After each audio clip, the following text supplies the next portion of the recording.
กกินบ่เข้าบรังไฟกับพวกกินอยู่เลยดังไวๆได้หินแท้ยุงแท้ผู้โอ้ยหินยุงแท้สงสัยจะเป็นตัวผู้หรือตัวเมียเด้บ้านเด้ตรงนี้ลุงมื้อนี้มาเฮ็ดพี่น้อง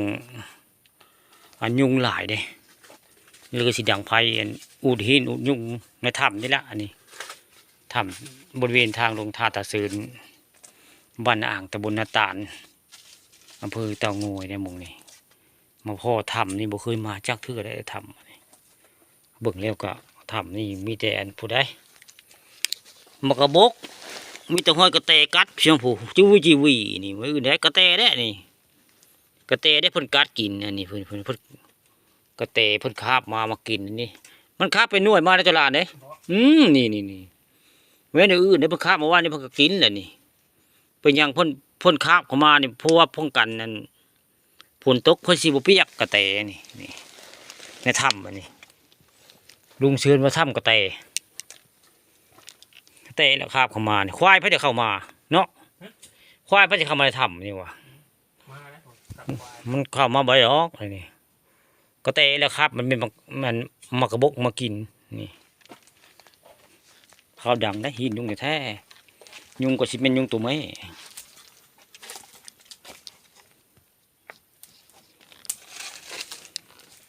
มาเฮ็ดพี่น้องวันนี้ได้เฮ็ดเครื่องแย่งก็ได้เฮ็ดก็ได้อยู่ภูบะนังท่าตาเสริญนี่ท่าเสริญท่าป้องพี่น้องช่วยหน่อยนี่ลงท่าป้องได้นี่ตอนนี้ยังอยู่ถึงยังไม่ได้เข้าถ้ำป้องเลยว่าถ้ำสหายถ้ำคอมมิวนิสต์นี่แหละประวัติได้หมู่นั้นจะเป็นถ้ำสหายเก่าคอมมิวนิสต์ก็ข้ออยู่นะสมัยผู้ข้ายังน้อยนี่ยังท่านได้เห็นได้เตียงนอนเขาเจ้ามีแต่เตียงไม่ไผ่นะเตียงไม่โป๊ะเขาจะเห็นนอนในถ้ำนะตะกี้ไผ่จะไปใกล้ได้นะในถ้ำนะนั่นมีแต่สหายเจ้าหลานนี่ประวัติมันได้ในถ้ำสหายที่ถ้ำป้องถ้ำตาตะซืนนั่นแต่ก่อนก็มีอยู่ได้เตียงก็เก่านะเดี๋ยวนี้มันดอกไปแล้วเตียงที่สหายนอนเดี๋ยวนี้สมมติมีแล้วมันพวกกินไปแล้วในถ้ำนะอันนี้โมเมนต์ต้องมีพายุแล้วโมนี่สิทำกระเทิบหรือว่าทำมันก็เตะเนี่ยเบิ่งแล้วปลาหัวเต่าได้จะร้านผู้เด้ฮะคล้ายหัวเต่าได้นี่เบิ่งเลี้ยวฮะคล้ายหัวเต่าพี่น้องเบิ่งเลี้ยวนี่คล้ายคือในเฮาอยู่ในท้องเต่าวันนึงเด้หัวมันสงบพี่น้องผมว่าเบิ่งเลยจะคือป่านเนี่ยกับอันเต่าหินรถได้นี่สงบเด้ฮะพี่น้องสงสัยจะเป็นถ้ำเต่าแล้วลุงบอลนี่มองนี่เบอร์คักจะร้านผู้เด้ฮะหัวเต่าคักแล้วเบิ่งเลยคือจะได้ผู้คือหัวเต่าจะได้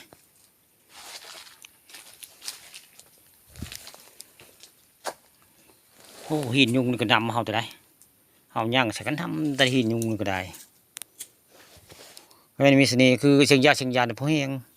ยุงไม่มันชินำว่าไงนี่มูมีเสน่ห์ปานนั้นลุงก็ทำนี่มันปิดแต่เบิ่งแล้วนี่เนาะเจ้าหลานนี่ดินเด็กเพิ่นปิดไว้ได้นี่แต่ก่อนมันสิทำใหญ่ได้แต่ว่าเจ้าที่เพิ่นปิดไว้เป็นตาติดอยู่บ่ไผ่นี่ก็ได้มันเอาบ่มีไม้แห้งเด้บ่ยุงแห่งมาอยู่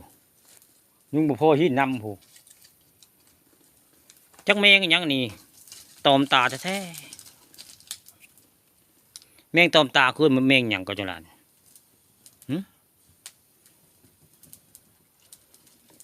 ไม่ตอมแต่ตาเฮาได้แมงกันนี่แมงขี้ตาควายเนาะเขาเว้า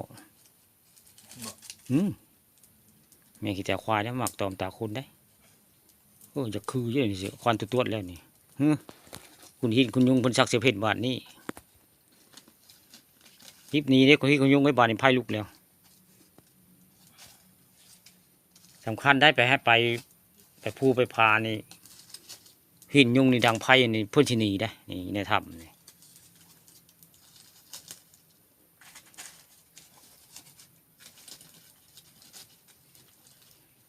มันสิติดบ่คือสิหมดคือสิติดวันหนึ่งเบิ่งคือสิหมดคือสิติดเบิ่งในลุงเบิ่งแล้วนี่มันต้องมีอันนะแนวอ้อยมียางเนาะมียางมีไม้แห้งมาเฮ็ดมื้อนี้พี่น้องยุงหลายได้ดังไผ่ได้ดังไผ่ไล่หินไล่ยุงได้นี่แหละคือภูบะนาง ท่าตาเสืน